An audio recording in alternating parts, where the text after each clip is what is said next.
യുദ്ധമങ്ങ് പശ്ചിമേഷ്യയിലാണെങ്കിലും Palakkad Muthalamada mango സിറ്റിയിലെ കർഷകർക്ക് ഇപ്പോൾ കണ്ണീരിൻ്റെ കാലമാണ്.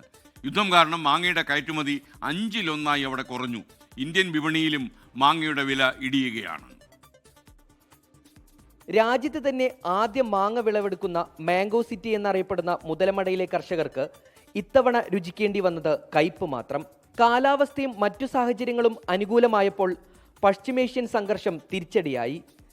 പ്രതിദിനം 10 ടൺ വരെ മാങ്ങ ഗൾഫ് രാജ്യങ്ങളിലേക്കുൾപ്പെടെ കയറ്റുമതി ചെയ്തിരുന്ന മുതലമടയിൽ ഇക്കുറി അത് 1/5 കുറഞ്ഞു. ഗൾഫ് രാജ്യങ്ങളിലെ വിപണി സ്തംഭിച്ചതും വിമാന നിരക്ക് കുത്തനെ ഉയർന്നതും ബാധിച്ചു.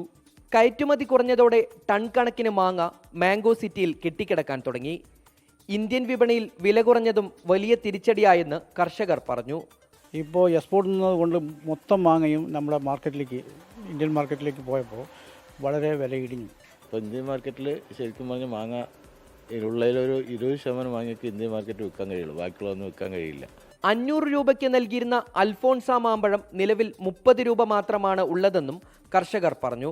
ഇപ്പോൾ അവർ ആ യുദ്ധമൊക്കെ ആയി എക്സ്പോർട്ടൊക്കെ നിന്ന കാരണം ഇപ്പോൾ അവർ എക്സ്പോർട്ട് നിർത്തിയത് കൊണ്ട് തന്നെ ഇപ്പോൾ അൽഫോൺസിൻ്റെ വില 500 രൂപയ്ക്ക് വിറ്റ മാങ്ങ ഇപ്പോൾ 20 രൂപയാണ്.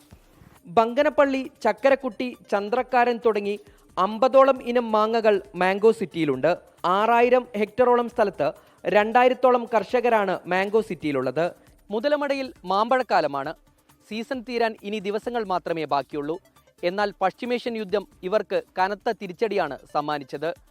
ഈ പ്രതിസന്ധിയിൽ നിന്ന് കരകയറാനുള്ള അവസാനവട്ട ശ്രമത്തിലാണ് കർഷകർ.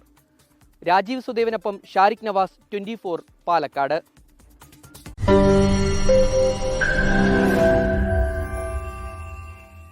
ലോകത്തെവിടെയായാലും ഏത് സമയത്തും 24 വാർത്തകളും ഓഗ്മെന്റഡ് റിയാലിറ്റി പാക്കേജുകളും എക്സ്പ്ലെയിനറുകളും വിശദമായി കാണാൻ ഞങ്ങളുടെ യൂട്യൂബ് ചാനൽ നിങ്ങൾക്ക് സബ്സ്ക്രൈബ് ചെയ്യാം.